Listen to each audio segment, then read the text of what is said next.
Hola chicos de quinto semestre, vamos a comenzar la clase del día de hoy. Su compañera tiene una pregunta y a partir de ahí iniciamos. Adelante compañera, por favor. Bueno, le comentaba que México tiene un desarrollo orientado hacia la urbanización Sí, y si en algún momento nosotros llegamos a consumir la mayor parte del campo que es destinado para la producción agrícola, tal vez lleguemos, o según quiero saber su opinión, si llegaríamos a tener una situación como la de Estados Unidos, que tiene campos de producción, pero sus campos de producción no dan abasto a toda su población o a su consumo. ok. Aquí hay, eh, aquí hay dos cosas que hay que resaltar, la primera y la segunda, ¿no? La primera, em, estamos en una ruptura del modelo tradicional de desarrollo. De hecho, por eso quería grabarlo porque se va a acercar mucho a nuestra clase. Donde desarrollo ya no solo es crecer económicamente o tener industria o educación o X cosa, más bien va a ser una serie de elementos que propicien el bienestar de una sociedad. Entonces, una sociedad, ahora hay que ver el desarrollo hacia allá no necesita nada más que tiene cosas, ¿no? O sea, una sociedad desarrollada es la que es autosuficiente, autodeterminante, equilibrada, sistemas propios, o sea, hacia allá va el desarrollo, ¿no? Que tú no tengas que recorrer grandes distancias para poder satisfacer todas y cada una de las necesidades humanas. Hacia allá va el desarrollo. Ahora, acuérdense cuando veíamos el concepto de globalismo, ¿no? De globalidad, de que ya ningún país está al margen del otro. No existe el país autosuficiente o autosustentable hoy en día porque el intercambio comercial es tan grande que ya es imposible. O sea, no es tanto que necesites, ¿no? O sea, porque a lo mejor Estados Unidos podría vivir de puro maíz, ¿no? No sé si han visto la película Interestelar. Una de las premisas de la película es que hay una especie de hongo, de virus que está acabando con todos los cultivos y el único cultivo que se mantiene es el maíz, ¿no? Entonces comen maíz, pan de maíz, elote de maíz, pastel de maíz, todo es de maíz.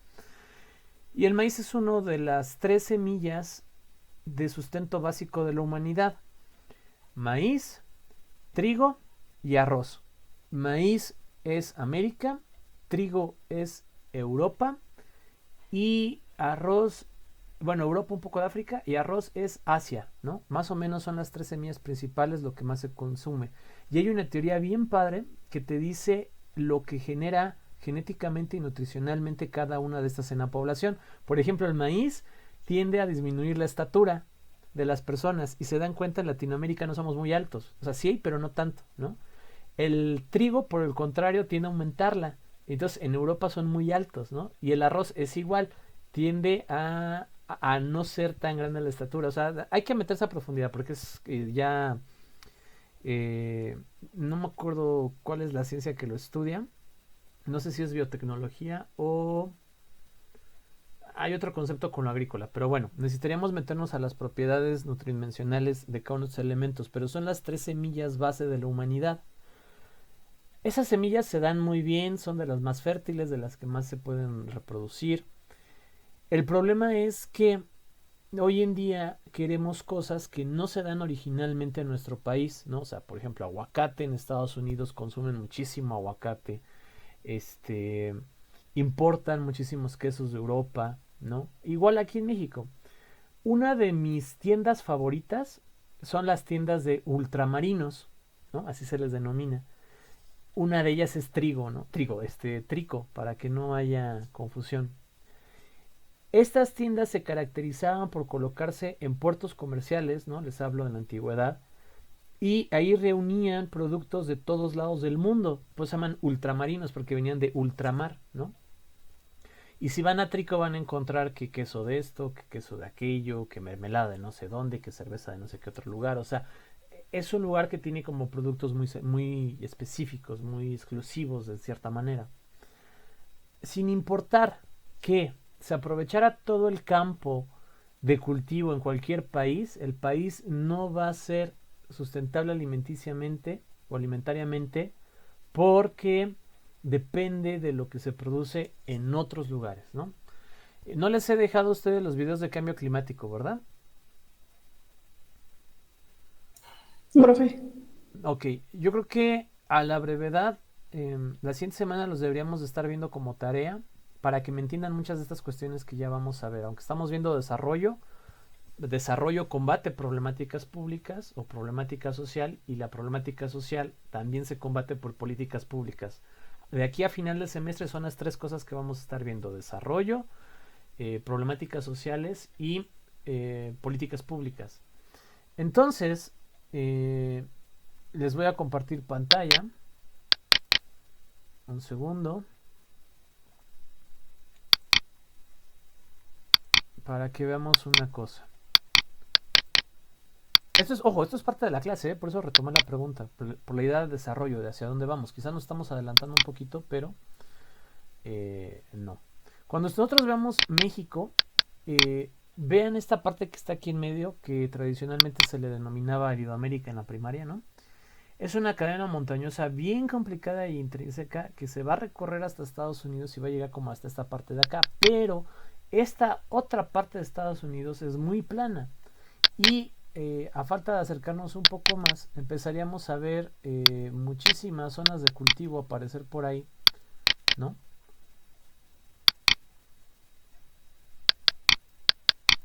Y muchísimas áreas de cultivo aparecer por kilómetros y kilómetros y kilómetros y kilómetros, porque es uno de los países que más cultiva, ¿no? Que más produce. En México también veremos, pero esta parte de aquí en medio del país nos corta muchísimo el cultivo tradicional, ¿no? O sea, es decir, grandes estepas, planicies donde plantar. De ahí que los países algunas veces se hagan más dependientes de ciertos recursos que de otros. Ahora, por el comercio internacional, y ya lo habíamos platicado, muchos de los productos de México no son para México, se cultivan en México, pero están destinados a Estados Unidos, Europa o el otro lado del mundo. Ahora, yo sé que por aquí está Shanghái, pero a falta de una mejor ubicación, mejor lo escribimos, ¿no? Es Shanghái, China. Ok, perfecto, no estaba tan lejos. Shanghái es una zona de administración especial junto con Macao y Hong Kong, en el que pertenecen a China, pero tienen, digamos, un gobierno autónomo, unas leyes propias, ¿no? Es como la frontera en México, el salario mínimo en la frontera es más alto, los impuestos son más bajos, por lógicas territoriales, ¿no? Y Shanghái es un puerto comercial histórico, ¿no? De toda esta parte del sureste asiático. Y si ustedes ven Shanghái, es nada más como esta parte que está aquí, ¿no? O sea, donde está por ahí mi cursor jugando, por ahí. Y si ustedes ven, pues es una mega ciudad, ¿no? O sea, debe de ser una de las ciudades,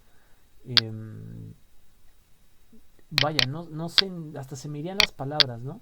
Y vemos que van a aparecer algunos cultivos cerca de Shanghái, pero son más o van a pertenecer más hacia otras regiones. Entonces Shanghái tiene un problema, está teniendo una densidad poblacional extremadamente grande. Es una de las que más ha crecido. Uy, no tenemos Street View. A ver. Acá. A ver qué hay aquí. Y digo, creo que se nota, ¿no? Cuando hablamos de que definitivamente es un país, o bueno, es una región administrativa especial que ha crecido mucho. Shanghái es una de las ciudades más hermosas que hay, en mi opinión, en el mundo. Y gracias a esa problemática se dan cosas como esta, ¿no? Diseña gigantesca granja vertical de 100 hectáreas para alimentar a 24 millones de personas. O sea, granja vertical. Y este es como el diseño, ¿no? Donde es como si fuera un edificio, pero el edificio está enteramente diseñado para cultivar. O sea, estos tipos se han volado la barda en este sentido. Y han creado esto con la finalidad de producir para los habitantes de la ciudad de Shanghái, ¿no? Entonces, hay planos, hay nuevos diseños como este donde tú vas a tener todo caminando, todo a unos cuantos kilómetros, centros comerciales, áreas de trabajo, ¿no? Existen, por ejemplo, aquí hay otras imágenes, ¿no? Algunas son muy futurísticas, ¿no? Pero bueno, son la idea de qué es lo que se espera hacer, ¿no? Otro proyecto como la Gran Torre de Japón. A ver si lo encuentro.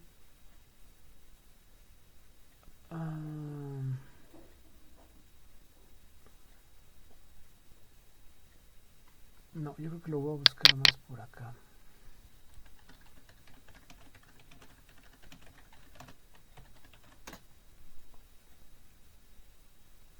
A ver, CNN. Un mega edificio de quería ver enano al Burj Khalifa. Sí, es más o menos este. Pero la idea es que, o sea, que sea una ciudad en un edificio, o sea, que tú tengas todo al interior. Y como ese estilo, sorry por la publicidad, hay muchos otros lugares, ¿no? O sea, por ejemplo, yo les había enseñado alguna vez Masdar City, ¿no? Que esa está por acá. Nada más déjenme acercar un poco por aquí. Por aquí. Aquí.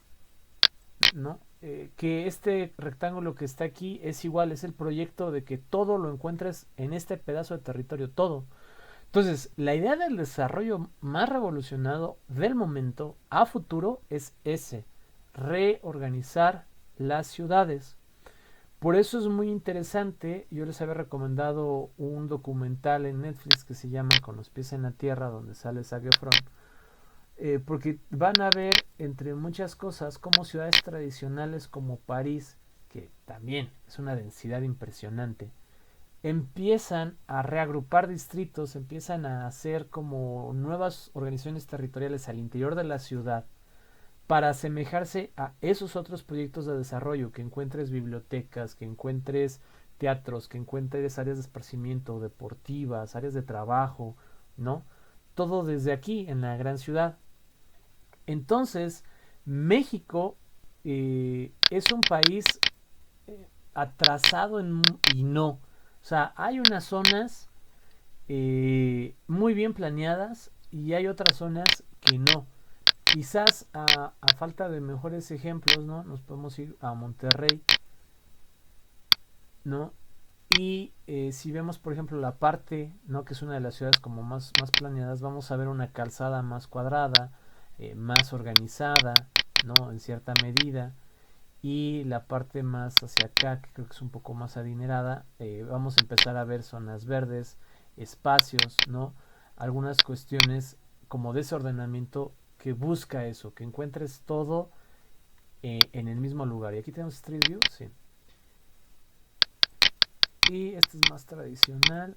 Necesitaría yo investigar un poquito más aquí de los nuevos desarrollos de esta zona. Lo tengo un poco barrido para presentárselos un poco más a conciencia. Pero si van, por ejemplo, a unas ciudades antiguas, ¿no? Como puede ser a lo mejor Guanajuato, que por cierto está bien intrincado. O sea, vean esto, ¿no? O sea, todo curveado, todo como mal ordenado, al menos desde arriba, ¿no? Claro, también responde a las lógicas del lugar donde está. Irapuato, por ejemplo, más o menos se ve ahí un trazado un poco más ordenado, con más conciencia. No se diga Ciudad de México, ¿no? O sea, Ciudad de México tiene como que ambas cosas, unas partes muy bien ordenadas, ¿no? Y hacia las periferias se empieza a ver como el caos. Entonces, México no puede ser autosustentable o sustentable o sostenible alimentariamente como ningún país en el mundo, salvo esas locuras raras que nos topamos en ciudades como los Emiratos Árabes o como Japón o como Shanghái, que le apuestan a eso. El resto del mundo le apuesta a una intercomunicación permanente. Entonces, no, lo que habría que preocuparnos más es por la innovación productiva, es decir, por lo local. ¿Qué nos impide copiar, ¿no? Por ejemplo, la granja vertical en lugares de difícil acceso al interior del país y al interior, por ejemplo, de nuestro estado, ¿no? Donde a lo mejor sí pudiéramos colocar eh, algunos elementos diferenciadores, ¿no? Que puedan darle un plus a ciertas zonas. Entonces, aquí la idea del desarrollo es cómo llevar todos los servicios y las posibilidades en capacidades humanas a esas regiones tan pero tan cercadas, tan pequeñas, ¿no? No creo que haya Street View aquí, ¿no? Que se encuentran a veces muy aisladas, ¿no? O sea, no ven la infraestructura, o sea, vean como alrededor, ¿no? Enclaustradas en el monte, ¿cómo les llevas todo el esparcimiento al que tienen derecho? Estoy hablando, por ejemplo, de teatros, instalaciones deportivas, buenos hospitales, ¿no? O sea, ¿cómo lo comunicamos? Y esa gran dispersión de México, pues no se ve, ¿no? En otros países que, como habíamos visto en el TrueSight, ¿no? En el otro mapa, que son tan pequeños, ¿no? O sea, el mundo tiene grandes extensiones totalmente vacías, sin habitar, sin aprovechar, ni de manera mala ni de manera buena, ¿no? O sea, ni sustentable o sin ser sustentable. Y hay muchos proyectos a futuro, sobre todo en esta parte, la innovación es increíble, para compensar todas esas fallas, ¿no? Compensar todas esas producciones sin sentido de emisiones de carbono, etcétera, que también hemos visto en otras clases. Concretando la pregunta y antesala a lo que vimos, México es un país extraño, ¿no? Y perdón que lo diga así, que no sea como más preciso. Es un país que guarda identidades muy diversas. Tan solo en Oaxaca hay más de 800 municipios, ¿no? O sea, si los de Pachuca y los de Tulancingo no nos podemos poner de acuerdo en que el guajolote es una torta con una chalupa adentro, ¿no? O que el paste es una empanada, y hay grandes diferencias, ¿no? Culturales entre una región y otra. O sea, imagínense 800, ¿no? Al interior de un pedacito como lo que es Oaxaca. Imagínense el resto del país. Entonces, velamos por un proceso histórico de abusos, de que el que no tranza no avanza, de que el que está en el poder hay que aprovechar, porque tristemente se termina cumpliendo en la mayoría de los casos, ¿no? Entonces la política, en lugar de ser un modelo para gestionar progreso y desarrollo al territorio donde está, en México se transporta a convertirse en una escalera social, en una manera de salir de la pobreza, en una manera de salir de condiciones de clase media, ¿no? Entonces vemos gente que entra a la política y de repente ya tiene una casa, un carro, viaja, se codea. Lo mismo pasa con el narcotráfico. ¿Por qué? Porque las rutas institucionales, las rutas legales están muy bloqueadas. O sea, tú difícilmente puedes llegar a ser millonario en México por los medios tradicionales si vienes de un quintil de pobreza, ¿no? Si vienes de una clase baja, difícilmente lo conseguirás. La mayoría de los estudios en educación en México demuestran dos cosas. La primera, que los hijos suelen quedarse casi siempre con el mismo nivel educativo que tienen sus padres, o superarlo por 1 o 2 niveles, y las clases más bajas casi no lo consiguen, ¿no? Esto quiere decir que si son una clase media, por así decirlo, que están, digamos, en el segundo o tercer quintil de la población en México, y sus papás tenían secundaria, es muy probable que ustedes lleguen a bachillerato. Será más difícil que lleguen a licenciatura. Si sus padres tenían licenciatura, hay muchísimas probabilidades de que ustedes también lleguen a licenciatura, ¿no? Y si sus padres tienen licenciatura o posgrado, casi no hay posibilidades de que ustedes se queden en bachillerato. Pero para el resto de la población es diferente. Para el primer quintil, si su familia no terminó la primaria, él difícilmente la terminará, y de terminarla muy probablemente no terminará la secundaria. Eso nos dicen las estadísticas. Y la segunda cosa que nos dicen los estudios de educación en México es que la educación en México es un desastre. No está ayudando a contribuir a formar científicos sociales, científicos tradicionales, desarrollo, innovación, civismo, ciudadanía. O sea, no está contribuyendo en ninguna de estas áreas. Los grandes científicos que tenemos son esfuerzos aislados, es la excepción, no son el común denominador, y nos está costando muchísimo, porque históricamente hablando, muchos países que eran inferiores a nosotros en términos de desarrollo nos han dejado totalmente atrás, ¿no? Véase Corea del Sur para poner solo un ejemplo, ¿no? China era otro. Entonces, hay mucho potencial, sí, pero requiere de mucho esfuerzo. Hay muchas prácticas que imposibilitan el desarrollo del movimiento en México. ¿Por dónde entrarle, no? Será la siguiente pregunta. O sea, profe, ¿qué hago? El desarrollo local, y lo vamos a ver más adelante, ha respondido bien. Ha sido un elemento diferenciador para comunidades tradicionalmente olvidadas del desarrollo general, del desarrollo macroeconómico del país. Ha permitido que ciertas comunidades, si bien no alcanzan un nivel de vida estratosférico, sí consiguen un mínimo de bienestar, ¿no? Sí consiguen una solvencia alimentaria, sí consiguen una mayor posibilidad de acceso a la educación. Y ahora la gran deuda de México es la reforma educativa, no en la parte contractual como se hizo en unos sexenios pasados, no en la parte de cobertura, porque la cobertura en la educación básica se ha ampliado muchísimo. Es cierto que hay muchos lugares marginados que aún toman muchas horas para llegar a la escuela, pero en términos generales la cobertura está bien.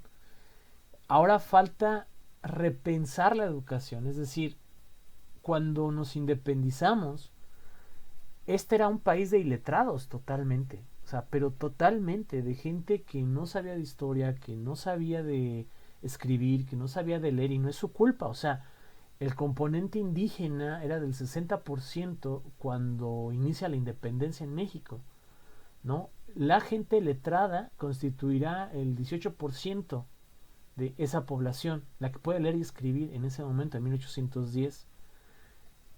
A partir de ahí hasta acá, la idea de la independencia de México y de la revolución era un ir y venir de personas que querían poder para gobernar y tener riqueza, y poco les importaba el pueblo, esa es la verdad, y menos todo este país que está aquí en su pantalla.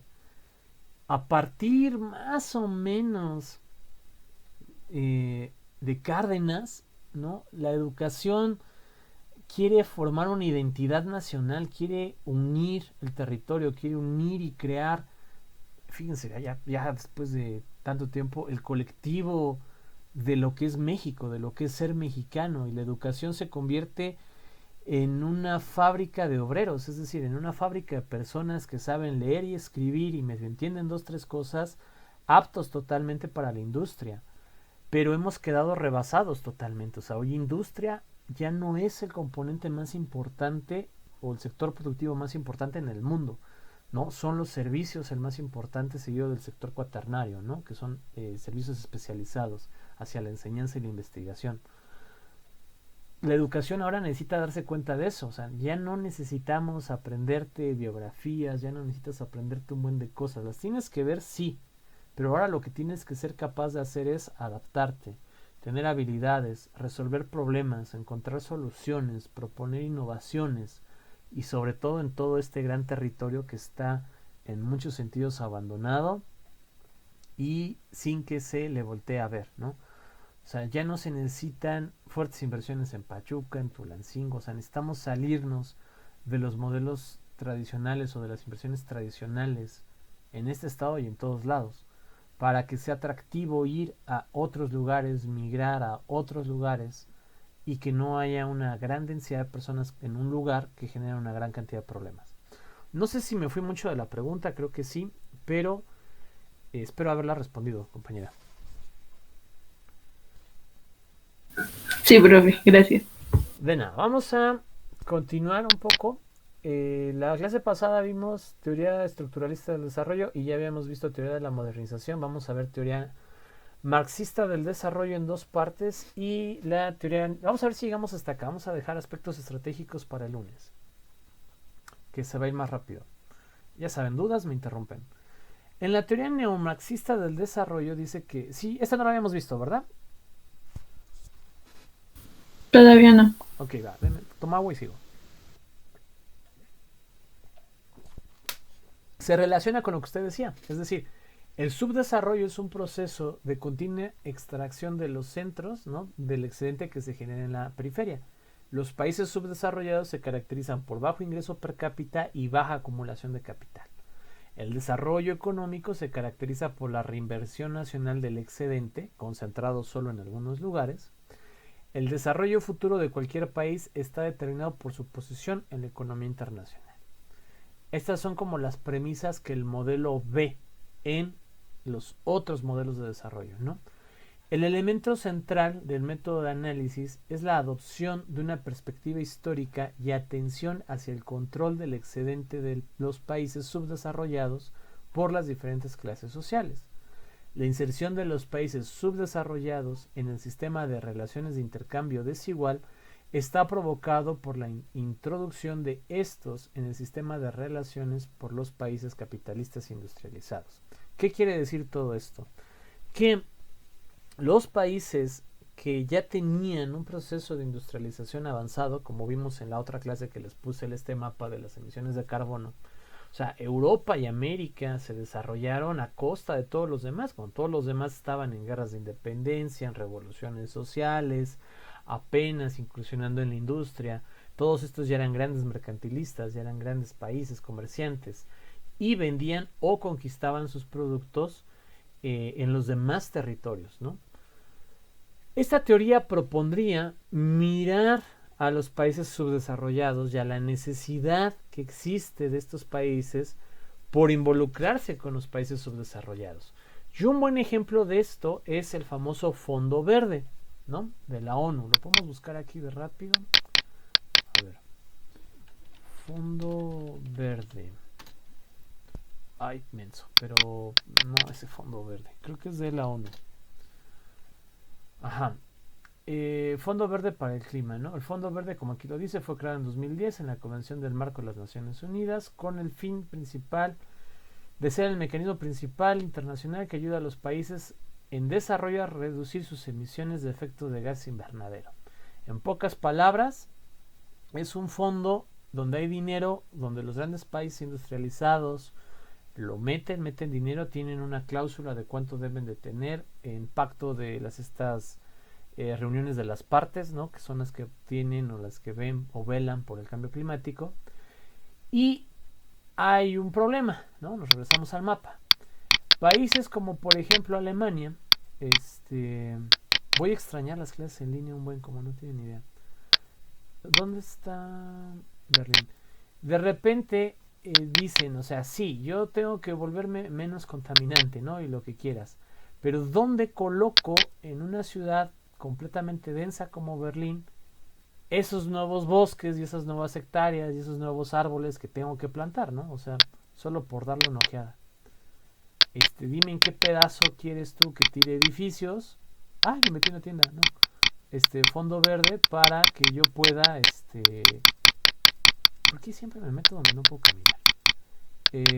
Donde yo pueda colocar y cubrir, ¿no? Esto cuando aparece así es porque es un edificio parlamentario o militar, ¿eh?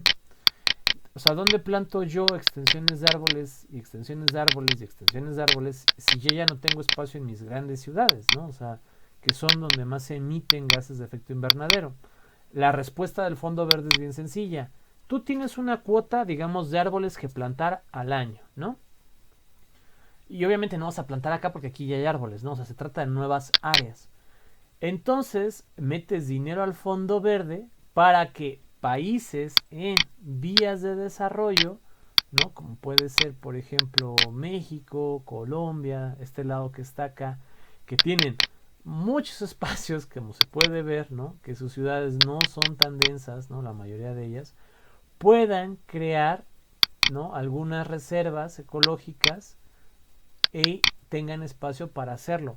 Entonces, al final de cuentas, como vivimos en un mundo, ya se suena como muy menso, ¿no?, pero me refiero, habitamos realmente un mundo, un planeta, y los efectos contaminan en todos lados. O sea, acuérdense que polvo del Sahara, ¿no?, llegó hasta México, ¿no?, y llegó a otras partes de aquí. El COVID, que se inició del otro lado, acá por China, terminó en todos lados. Entonces estamos tan interconectados que el Fondo Verde determinó que no importa en qué lugar del planeta combatas el cambio climático, lo estás combatiendo y va a traer beneficios a todo el globo, a todo el planeta. Esos países como Alemania financian proyectos en países subdesarrollados, sustentables, ecológicos, para cubrir las cuotas que tienen en relación al combate al cambio climático. Regresamos a nuestra clase, eso habla la teoría del desarrollo neomarxista, ¿no? Hay que mirar a los países subdesarrollados y apoyarlos. Otro elemento que nos dice es: el intercambio desigual ha destruido la producción artesanal precapitalista en los países subdesarrollados y reducido el incentivo al desarrollo industrial autóctono. Y esto queda perfectamente ejemplificado aquí en nuestro querido estado de Hidalgo. Si nos vamos a Huasca, ¿no?, y nos vamos a la parte de... ¿dónde será? Déjenme, me ubico. Hacienda, Oxxo, Hotel. A ver, vamos a dar una turisteada aquí. Ajá. Ok, perfecto, ¿no? Vamos a quedarnos aquí con esta imagen. Vamos a irnos acá. Vámonos a Maps. Vámonos ahora a Mineral del Monte. Y hasta aquí está el Instituto de Artes. Por lo tanto, por aquí debe de ser la Street View que quiero. Ok, más o menos. Más para acá. Más para acá. Más para acá. Aquí no se puso. Aquí. Más para acá. Yo creo que fue un día que era muy temprano. A ver aquí. No, este no. Espérenme, sé lo que estoy buscando. Ok, aquí, más o menos, ¿no? Y podemos abrir otro más. Y nos podemos ir a... ¿Cuál es el otro pueblo mágico de Hidalgo, chicos?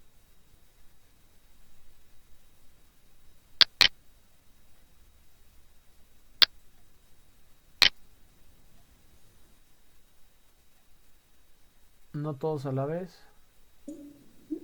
Real del Monte. Real del Monte, Huasca, Mineral del Chico, y hay, si no me equivoco, hay otros dos, creo. Huichiapan. ¿No eras en Puebla o algo Sí, así? Huichapan, no, es Huichapan. Es que no ubico bien dónde está Huichapan. Gracias, compañero. Perfecto. Y aquí no conozco nada, así que nos vamos a ir al azar. Y vámonos un poquito más. Estoy seguro que me voy a topar lo que quiero rápido. A ver, espera.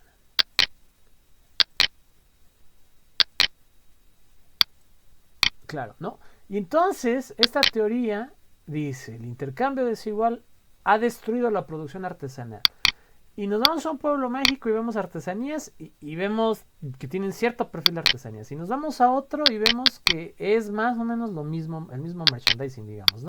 Y nos vamos a otro lugar y vamos a ver más o menos parte de lo mismo. Es decir, ¿dónde queda la identidad real del pueblo? ¿Esta chamarra es de Real del Monte o es de Tenango de Doria? ¿O los zapatos son de aquí o son de allá?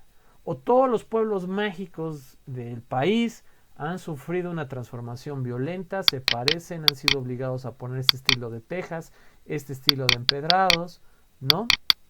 Estilo de tejas, estilo de empedrados, estilo de empedrados, estilo de tejas, y de repente homogenizaste todos los pueblos mágicos. Es decir, claro que hay diferencias, sobre todo gastronómicas, artesanales, pero la mayoría te topas casi lo mismo en cualquier pueblo al que vayas, y se ha visto un fenómeno de merchandising, sobre todo de productos asiáticos, que venden en todos lados, ¿no? Gafas, lentes, zapatos, espejos, imágenes, chamarras, o sea, bordados, ¿no? O sea, por todos lados, y le has quitado la identidad a estas regiones, ¿no? O sea, le has quitado la identidad, las has dejado muy limitadas, que es parte de lo que decía acá.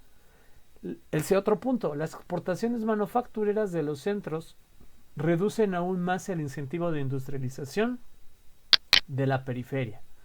Y lo podemos ver más, una vez más, vamos a los mapas, ¿no? Y si bien nosotros, Pachuca, no somos una zona industrial, sí podemos ver la gran cantidad de servicios. Aquí le puedo dar, por ejemplo, a ver qué hay. Vamos a poner, solo por poner un ejemplo, restaurantes, ¿no? Y en la medida que... pero lo quiero... A ver, más o menos aquí. ¿Qué hay aquí? Ay, cómo me han cambiado los filtros de Maps. Espérenme. Ahí está. Y vamos a ver un centro, ¿no? Donde hay muchas opciones, ¿no? Varias registradas. Y nos acercamos más hacia acá y vamos a ver que hay otras. Pero cuando nos acerquemos, por ejemplo, a esta parte de aquí, ¿no? Vamos a ver que los restaurantes hacia arriba no hay, hacia abajo hay, ¿no? Y aquí 2, 3, al menos los registrados. Por acá veremos que también van bajando. Y si en lugar de restaurantes ponemos, por ejemplo, hospitales, ¿no? Sería interesante. En esta parte no hay nada, ¿no? Ni clínicas, ni nada. Y en las partes tradicionalmente un poco más transitadas veremos que hay, ¿no? Y hacia los otros desarrollos habrá algunos, pero grandes áreas sin una clínica o algo que se le asemeje, ¿no? O sea, todo San Cayetano, por ejemplo. No se diga irnos hacia más a las orillas, ¿no? O sea, esta parte de acá no tiene nada, al menos registrado en Maps. Y como esto lo podemos ver en muchos lados, ¿no? Solo era un ejemplo. No hay motivo para industrializar la periferia. No te conviene económicamente hablando, no te conviene como empresa. Son demasiados gastos, es mucha infraestructura, políticamente hablando tampoco te conviene, ¿no? Entonces, ¿qué sería mejor si el fin de la política es preservar el poder?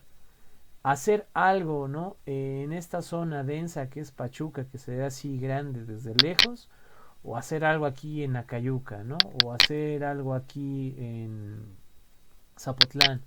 O peor aún, irnos más hacia el norte y a lo mejor irte y hacer un puente acá, ¿no? En Tolantongo. O hacer algo más interesante, no sé, por... ¿Dónde será? Por Hueyacocotla, por ejemplo, ¿no? O sea, ¿cuántos habitantes hay aquí? ¿No? Entonces, ¿dónde te conviene hacer infraestructura pública y que se vea porque la gente va a votar por ti? Pues en los grandes centros de población. Y se ha convertido en una causalidad negativa donde las grandes empresas, donde los grandes servicios vienen a colocarse a los lugares donde ya están establecidas otras empresas y toda la periferia se queda al margen de ella, ¿no? El precario desarrollo industrial que ha producido en la periferia ha estado controlado por los monopolios industriales que han extraído el excedente hacia los centros, ¿no? El desarrollo económico solo puede darse con un cambio político radical, es decir, un gobernador o gobernadora que esté más interesado por resarcir daños históricos a comunidades que forman parte del Estado, ¿no? A las otras 80, y no solo a los 4 municipios tradicionalmente más grandes en Hidalgo, ¿no? ¿Dudas con esa teoría? ¿Preguntas?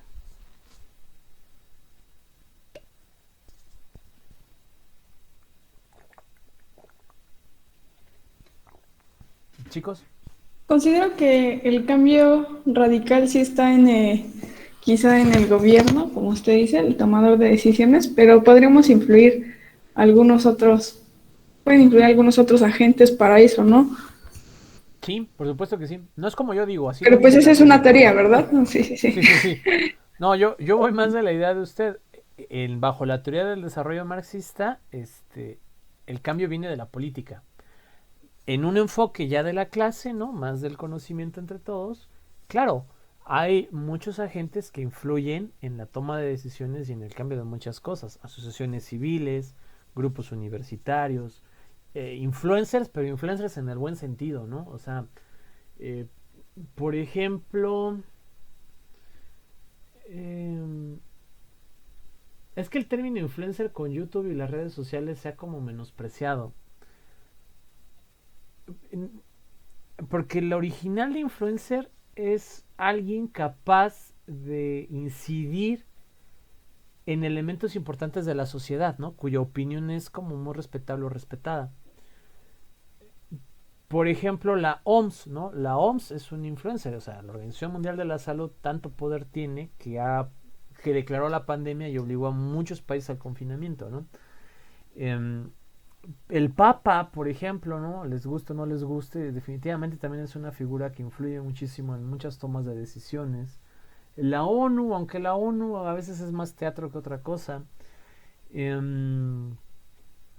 Se me ocurre, estoy tratando de pensar en personajes, pero los tengo un poco barridos. Ah, claro, por ejemplo, Mandela, ¿no? Por supuesto que hizo grandes cambios. Malcolm hizo grandes cambios. Y no eran, o sea, se terminaron haciendo políticos, pero al inicio no lo eran, ¿no? Am, los que fundaron la Cruz Roja, ¿no? Por ejemplo, Greenpeace es otro ejemplo, Anonymous es otro ejemplo. O sea, esos son influencers verdaderos porque tienen un poder real de incidir en la vida política y en la vida económica de una gran sociedad, ¿no? O sea, otros como por ejemplo Luisito Comunica, pues a lo mejor le puede dar publicidad a un restaurante o te puede influir a que compres Coca-Cola, ¿no? O sea, pero no lo veo como que te lleve al desarrollo local a alguna comunidad, ¿no? O sea, no sé, a lo mejor sí, yo pienso que no. Yuya, por ejemplo, se me hace un personaje interesante en el sentido de que es una gran empresaria, es muy talentosa, eh, pero tampoco la veo como capaz de abanderar una causa y llevar a muchas conciencias hacia el movimiento. No como si pasa, por ejemplo, a lo mejor con Emma Watson, con Leonardo DiCaprio, que aún siendo grandes actores, también son líderes de opinión en algunas áreas, ¿no? Entonces puede ser que por ahí sí muevan. Habría que hacer esa separación. El cambio tiene que empezar en la mentalidad de cada uno de ustedes y al interior de sus hogares, porque de lo contrario reproducimos los escenarios de allá afuera, es decir, los abusos, la escasez, también se da al interior del hogar en menor o mayor medida, no en todos los hogares, en algunos. Entonces, tú no puedes exigir, por ejemplo, derechos de la mujer en la sociedad y al interior de tu familia la mujer ser maltratada, ¿no? O sea, yo conozco casos, no voy a dar nombres, donde van a las marchas, ¿no? Pero a la mamá no le ayudan a levantar nada, no hacen nada en la casa, no arreglan, no limpian nada. Ojo, no estoy diciendo que la mujer tenga que limpiar, lo que estoy diciendo es que al interior del hogar, los que habitan el hogar tienen que colaborar con el hogar, ¿no? Sin importar el sexo. Entonces tú no puedes pugnar, por ejemplo, por derechos de animales y tú tener un perro encerrado en el patio, ¿no? O sea, tú no puedes pugnar por una buena alimentación para los niños y tú pasártela comprando maruchas. O sea, como que algo no cuadra, ¿no? Tendríamos que hacer un encuadre de nuestros principios. O sea, ustedes, ideales hay muchísimos en el mundo, ideas hay muchísimas, teorías hay muchísimas, conjuntos de valores hay muchísimos, morales hay muchísimas. Ustedes tienen que ser capaces de elegir con la que concuerden, no realmente nada más reproducir la que tienen de origen, ¿no? ¿Por qué se los digo? Porque está en la universidad. Alguien que no alcanza a estudiar o no se involucra tanto en su aprendizaje, aunque no vaya a la escuela, pues va a pasar invisible todas estas cosas, ¿no? O sea, si en su casa está prohibida la homosexualidad, él la va a prohibir, la va a reprender. Si en su casa le van a la América, seguramente él también, ¿no? O sea, como estos son ejemplos sencillos, pero va para todo. Si en su casa está mal robarse 1,000 pesos, pero está bien robarse un pan, ¿no? O sea, van creando esos juicios de valor. La idea de la universidad es presentarles todo el abanico de cosas que hay, sobre todo en ciencias sociales, universidades en ciencias sociales, y que ustedes descubran pues, que hay más de un sistema de valores mundo, ¿no? Hay más de un sistema funcionando, y que escojan el que ustedes quieran. O sea, por ejemplo, yo me declaré hace tiempo cristiano, ¿no? Seguidor de Cristo, de lo que Él enseña, de lo que Él muestra. Es mi día a día, lo que yo persigo. De ahí las causas sociales las veo y me involucro a favor en la medida de lo posible de las que yo concuerdo con esos valores, ¿no? Entonces, hubo una época, antes de todo esto, ¿no? En mi juventud, donde a lo mejor apoyé mucho a organizaciones de animales, ¿no? De protección de animales.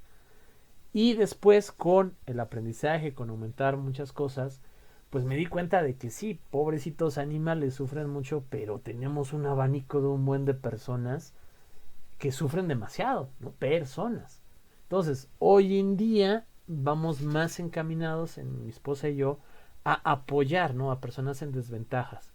Cuando se puede, cuando existe la oportunidad, ¿no? O sea, no me quiero vanagloriar porque no lo hago por mí, lo hago por seguir a Cristo, lo hago por lo que Él dice. Entonces no voy a ser específico, pero cuando se puede colaborar en esas cosas, se colabora, ¿no? De manera anónima, sin publicarlo en mis redes. Yo les prometo que nunca van a ver en mi Facebook a mí entregando una cosa o a mí haciendo, o sea, no, eso no. Yo soy de la idea que eso se da de corazón y que las buenas obras no pasan desapercibidas, pero no hay por qué publicitarlas, ¿no? O sea, cuando tú la publicitas es una cuestión de ego, esa es la verdad, en mi perspectiva. Ahora, ustedes pueden abanderar la causa que quieran, pero con conciencia, ¿no? O sea, sabedores de lo que hay que hacer, porque hay muchas cosas por hacer. Falta pelear por muchos derechos de la mujer, falta pelear por derechos específicos de los hombres, falta pelear por derechos de los niños, falta pelear por derechos de las personas indígenas, falta pelear por personas afrodescendientes, por personas asiáticas, o sea, por mujeres en X o Y situación, eh, por enfermedades raras, ¿no? Por enfermedades tradicionales, o sea, hay muchas cosas que hay que abanderar, hay muchas asociaciones civiles haciéndolo. Lo mejor que ustedes pueden contribuir en esta edad, en este punto, es como voluntarios, en una o en otra, si su tiempo, si su economía se los permite, como donatarios, si es que no pueden, ¿no? Y gracias a sistemas como Patreon, como a través de YouTube, como a través de Facebook, puedes donar desde 10 pesos, ¿no? O sea, si tú tienes a lo mejor una beca, te dan una tarjeta, o tienes una cuenta de banco, o tu papá tiene una cuenta de banco, tu mamá, oye mamá, préstamela 10 pesos, toma, te doy 10 pesos que me sobraron de no comprarme mi coca hoy, ¿no? Voy a apoyar a Quantum Fracture, ¿no? El canal en YouTube, para que pueda él hacer más contenido y llevar más conocimiento a otras personas. Voy a apoyar a Greenpeace, voy a apoyar a Michi Mao, voy a apoyar a Crenosinestosis, voy a apoyar a la Fundación del Niño, ¿no? O sea, 10 pesos, que para mí es poco. Yo sé que para muchas personas no les sobran 10 pesos y lo entiendo, pero para aquellas personas que tengan la bendición de poder apartar un poquito, ¿no? O sea, si a lo mejor yo voy al cine 4 veces al mes, ¿no? Es lo normal, es un decir. Y me gasto 100 pesos, ¿no? Bueno, voy a ir ahora 3 veces y una de esas idas se va en una donación a una fundación que yo conozco, que veo que está dando resultados, a un canal, a un artista, a un creador de contenido que está dando resultados, porque esto es circular. El día de mañana se regresa, ¿no? O sea, un decir, si hoy yo di para que un niño comiera, ¿no? Y mañana da otra persona, y mañana da otra persona, y logramos que ese niño tenga un buen desarrollo, ¿quién dice que no va a ser el que descubra la cura de una enfermedad que un bisnieto mío pueda tener? Y yo no me voy a enterar, ¿no? No lo sabré, pero es algo que me conviene. Hay un concepto que se llama altruismo egoísta. Espero lo puedan buscar, después les paso un video. altruismo egoísta, y esto es lo que propone, que lo que más te conviene no es la corrupción ni los beneficios inmediatos a tu persona. Lo que más te conviene es que las personas mejor capacitadas y preparadas estén en los puestos adecuados. Porque si yo agarro y por corrupción meto a alguien a un puesto y es un inepto, pues no va a hacer nada. Pero si en ese puesto está una persona muy bien preparada, va a crear grandes desarrollos, va a crear grandes cosas que se terminan traduciendo en un beneficio para mí, ¿no? O sea, lo podemos ver desde esa perspectiva. Es egoísta el que yo done pensando en que eso se me pueda regresar. Pero al final de cuentas, la realidad es que sí se me puede regresar. Si hoy yo contribuyo a la educación de un niño, de una niña, ¿quién quita que se convierta en un gran científico o que cree una gran empresa donde mis nietos trabajen? O que se termine convirtiendo en un gran político que haga una política que a mí me beneficie. Yo no lo sé, yo lo desconozco. Lo que sí sé es que si yo puedo privarme de un gusto como ir por cuarta vez al cine en un mes para apoyar a otro en una necesidad, creo que es una decisión muy obvia hacerlo. Yo en mi persona. Ustedes son libres de hacerlo o no hacerlo. Yo no lo juzgo, ¿no? Ni me quiero enterar y ni va a pasar nada. Pero sí esa invitación, ¿no? De ver estos elementos, ¿no? Por ejemplo, les puedo presentar aquí muy rápido esta parte que se llama, no me acuerdo cómo escribo aquí, pero ¿cómo escribo? Nada, es con K. Una fondeadora, ¿no? Como esta, y tú escoges qué puedes apoyar, ¿no? O sea, por ejemplo, comida y creaciones, se me ocurre, ¿no?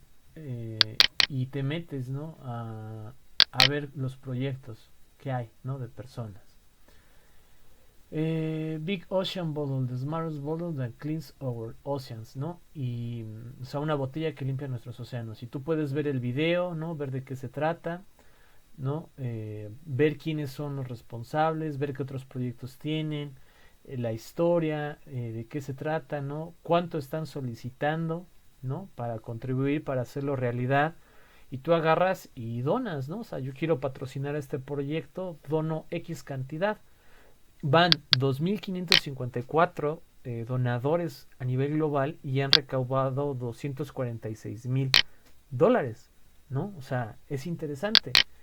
Y esto es una. Ustedes deben de conocer Patreon, ¿no? Patreon. Lo mismo, ¿no? O sea, aquí ves, buscas cuáles, ¿no? A lo mejor, por ejemplo, aquí.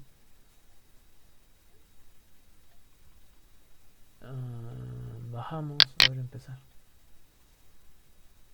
No, este es el registro, este aquí no me ha registrado. Vaya, pero hay, similar a la otra página que les enseñé, muchos escritores, periodistas, como dice aquí, empresas locales que están solicitando apoyo al mundo, ¿no?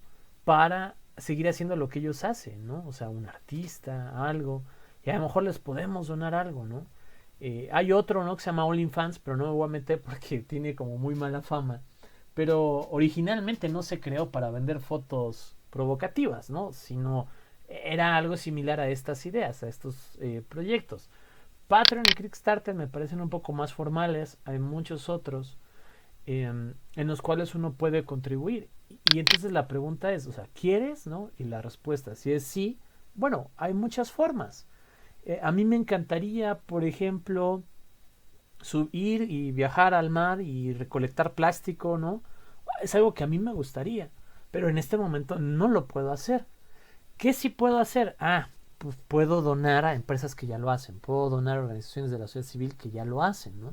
Y que yo investigo y rastreo y veo que los fondos realmente van para eso. Entonces es como un poco como de decisiones un tanto más inteligentes. Hasta este punto, ¿dudas, preguntas, comentarios? No, profe. ¿No? Muy bien, voy a dejar de compartir, me regreso con ustedes. Vamos un poquito atrasados, pero creo que vamos bien, ¿no? Al final del semestre nos emparejamos sin problemas, sin abusar de su tiempo. Nos vamos a ver el lunes el martes y el jueves de la siguiente semana, primero Dios, para terminar esta ronda de diapositivas y entrar de lleno a una introducción de problemática una problemática social, y luego ustedes van a trabajar mucho de problemática social, ya les platicaré el lunes, ¿va? Y yo voy a trabajar mucho de política pública. Entonces vamos a dividir más o menos de esta semana que viene a la otra semana la clase en dos partes. Una participación de ustedes, que tranquilos va a ser sencilla, donde nos van a ir presentando muchas problemáticas sociales, muchos datos, muchas cosas, ya lo especificaré el lunes. Y otra parte donde yo doy la clase, donde yo les voy a dar mucho de política pública, de diagnóstico, de diseño, ¿no? Que es lo que más domino. Y así vamos a terminar el semestre, ¿no? O sea, el temario lo vamos a agarrar todo así, pegado, porque son cosas que se van a ver de la mano. Desarrollo, problemática social y políticas públicas. ¿De acuerdo? Sí, profe. Sí, profe. Va, ¿les sigue gustando la clase, chicos, chicas? ¿Todo bien? ¿Ya los estoy aburriendo? ¿Cambiamos alguna metodología? Díganme. A mí me sigue gustando, profe. Ok, Marta, ¿usted qué me dice? Igual, o sea, siento que ya es diferente que al principio, Ok, vamos la bien, ¿no? dinámica. Sí, Va, gracias. Cristian. A mí también me gusta, profesor. Es muy dinámica su clase. Muestra muchos ejemplos que, bueno, hace más atractiva la clase así. Ok, va, excelente. Diana. Sí, también coincido con mis compañeros. Me sigue gustando y todo va bien. Perfecto. ¿Y Miguel Ángel? Igual, a mí me gusta cómo dar los ejemplos. Ok, en la medida de lo posible nos vamos a mantener así, avanzando, viendo ejemplos, ¿no? Cuando hacen buenas preguntas me permiten mostrarles cosas que quizás no están tan planeadas, pero que quizás son más visuales y contribuyen a su formación, ¿no? Tengan muy bonito fin de semana, ¿no? Víctor, que creo que ya lo ansiaba mucho, Víctor, muy buen fin de semana para usted, para todos y cada uno de ustedes, compañeros y compañeras. Pásenlo con su familia, espero, disfrútenlo. Y los veo el lunes renovados y con muchas ganas de trabajar, ¿va? Muchas gracias por estar aquí.